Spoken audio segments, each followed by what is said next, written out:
नमस्कार, स्वागत है आपका चौथा पैगाम में। आपके साथ मैं हूं फिरदौस। आई नजर डालते आज की गतिविधियों पर। शहर में हिंदी पत्रकारिता दिवस पर एक कार्यक्रम का आयोजन किया गया, जिसमें पूर्व निगम अध्यक्ष मनोज तारवाला ने पत्रकारों का सम्मान किया।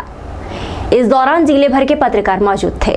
30 मई को हिंदी पत्रकारिता दिवस मनाया गया। इस दिवस को लेकर 31 मई को पूर्व निगम अध्यक्ष मनोज तारवाला द्वारा पत्रकार साथियों के सम्मान में एक कार्यक्रम का आयोजन किया गया।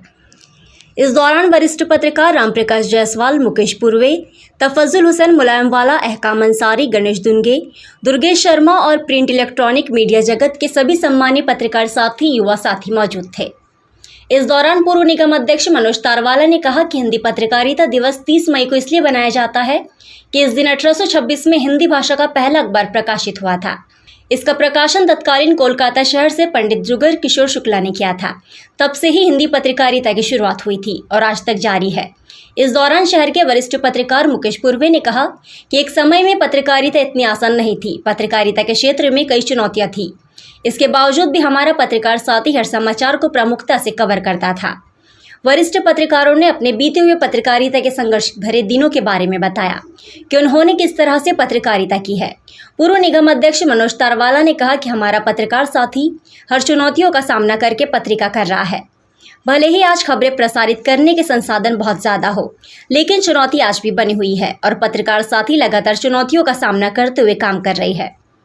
कार्यक्रम के दौरान प्रिंट इलेक्ट्रॉनिक मीडिया जगत के सभी पत्रकार साथियों का पुष्प गुच्छ देकर सम्मान किया गया। इस सम्मान समारोह कार्यक्रम में पत्रकार साथी शारिक अख्तर दुर्रानी, बंटी नागौरी, उमेश जंगाले, राजेश यादव, समीर महाजन सहित पत्रकार जगत के सभी प्रिंट इलेक्ट्रॉनिक मीडिया के संवाददाता, मीडिया कर्मी मौजूद थे। 1826 को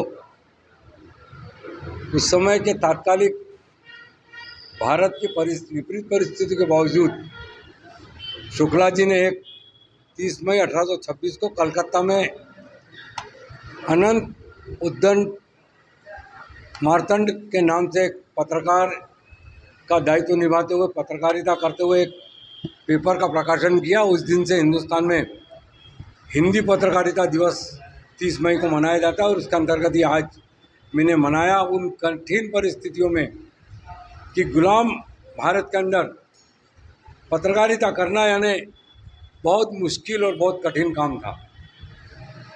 तब की परिस्थितियाँ अलग थी। आज पत्रकारिता सुगम हो गई। जो संदेश जनता तक महीनों में, दिनों में और घंटों में पहुंचता था, वो आज की पत्रकारिता में मिनटों में और सेकंडों में पहुंचने लग गया। मैं अभी आपसे बात कर रहा हूं, शायद आप लोगों का लाइव कोई चैनल होगा, अभी आपने कराया होगा, तो न जाने कहाँ के लोग देख रहे होंगे। ये यदि सुगमता पत्रकारिता में आई है तो बहुत सारी कठिनाइयाँ भी वर्तमान परिस्थिति के हिसाब से आप पत्रकारिता जगत में काम करने वाले लोगों के सामने आई है। मैं आज के दिन उन कठिन परिस्थितियों से लड़ने की और सच्ची बात जनता तक पहुंचाने के लिए आप लोगों को बधाई देना चाहता हूं। आज पत्रकारिता दिवस के उपलक्ष्य में आप समाज का चौथा स्तंभ कहलाते हैं। आप जनता की समस्या और जनता के सही अधिकार को जनप्रतिनिधियों तक और लोगों तक लाने का प्रयास करूँगा। यही कामना करता हूँ, यही शुभकामना देता हूँ। खामनी में शराब के नशे में बेटे ने कुल्हाड़ी मारकर मां की हत्या कर दी। पुलिस ने आरोपी को राउंड अप कर लिया है। बताया गया है देर रात मां बेटे में विवाद हुआ था। शाहपुर थाने के ग्राम खामनी में एक बेटे ने अपनी 70 साल की बुजुर्ग मां की कुल्हाड़ी मारकर हत्या कर दी। पुलिस ने आरोपी को राउंड अप कर लिया है। पुलिस के अनुसार विवाद के समय मां बेटे दोनों शराब के नशे में थे। बुधवार सुबह महिला का बुरहानपुर जिला अस्पताल में पोस्टमार्टम कर शव परिजन के सुपुर्द किया गया। पोस्टमार्टम कराने पहुंचे मृतिका के परिजन विठल के अनुसार देर रात खामनी में कृष्णा पिता भास्कर ने अपनी मां जीजाबाई पति भास्कर को कुल्हाड़ी मारकर हत्या कर दी। घर में दोनों के बीच देर रात विवाद हुआ था। इसके बाद बेटे ने मां पर कुल्हाड़ी से हमला कर दिया, जिससे उसकी मौत हो गई। घटना रात करीब 12 बजे की है।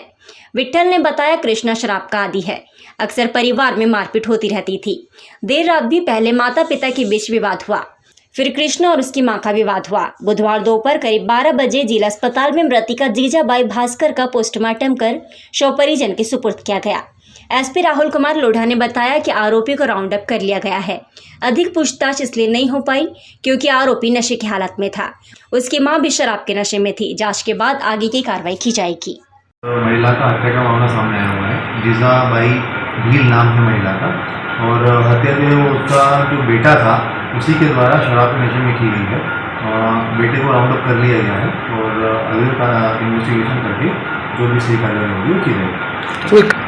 अभी तो लड़का जो है वो शराब के नशे में था और उसकी माँ भी शराब के नशे में थी, तो अभी पूछताछ पर कोई ज़्यादा बात निकल के नहीं आई है, मगर थोड़ी देर में कुछ न कुछ चीज़ें सामने आ गई। शराबबंदी को लेकर 2 दिन पहले थाने पहुंची महिलाएं आज कलेक्टर कार्यालय पहुंची, जहां उन्होंने शिकायत करते हुए कहा कि गांव की गली गली में एजेंट अवैध शराब बेच रही है।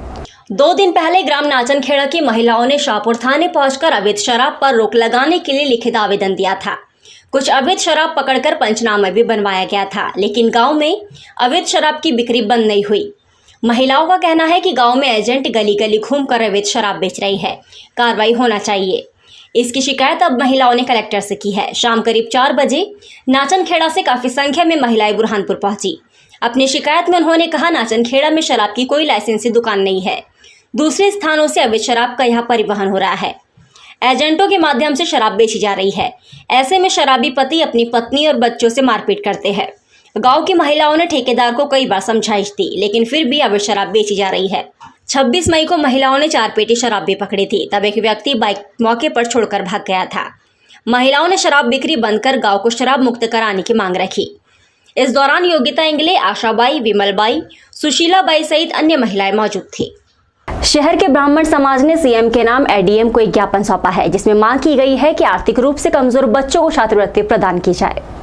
शिवराज मामा जी छात्रवृत्ति मुझे क्यों नहीं, मैं ब्राह्मण हूं इसलिए। ये स्लोगन लिखी तख्तियां लेकर मंगलवार को सर्व ब्राह्मण समाज के बच्चे अपने परिजन के साथ कलेक्टर कार्यालय पहुंचे। दरअसल ब्राह्मण समाज की ओर से आर्थिक रूप से कमजोर ब्राह्मण विद्यार्थियों को छात्रवृत्ति दिए जाने की मांग की जा रही है।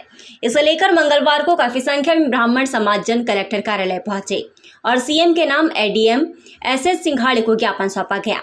ज्ञापन का वाचन समाज के डॉक्टर सूर्यकांत उर्फ आनंद दीक्षित ने किया, जिसमें कहा गया कि प्रदेश में कई जन कल्याणकारी योजनाएं चल रही है, लेकिन इसमें आर्थिक रूप से कमजोर ब्राह्मण वर्ग की अनदेखी की जा रही है। लाडली बहना योजना SC/ST अल्पसंख्यक वर्ग विद्यार्थियों के लिए कई प्रकार की सहायता दी जा रही है, लेकिन गरीब ब्राह्मण विद्यार्थी लगातार वंचित हो रही है। ऐसे में आर्थिक कमजोरी के कारण ऐसे बच्चे अपनी पढ़ाई निरंतर जारी रखने में असमर्थ हो रहे हैं। इसे लेकर 15 मई से इंदौर से प्रदेशव्यापी आंदोलन शुरू किया गया है। इसी के तहत आज बुरहानपुर में ब्राह्मण समाज भी मांग करता है कि आर्थिक रूप से कमजोर ब्राह्मण विद्यार्थियों को SC/ST पिछड़ा वर्ग और अल्पसंख्यक समुदाय के विद्यार्थियों के समान छात्रवृत्ति प्रदान की जाए, क्योंकि मध्य प्रदेश में ब्राह्मण समाज अल्पसंख्यक है। आर्थिक तौर पे जो ब्राह्मण परिवार पिछड़े हुए हैं उनको शिक्षा, उच्च शिक्षा में काफ़ी परेशानी जाती है अपने बच्चों को पढ़ाने में। तो उसी बात को लेके मुख्यमंत्री महोदय से ज्ञापन दे रहे हैं कि हमें उन बच्चों को जो उच्च शिक्षा में जाना चाहें या और कोई परिचित शिक्षा में जाना चाहें, उनको छात्रवृत्ति प्रदान की जाए।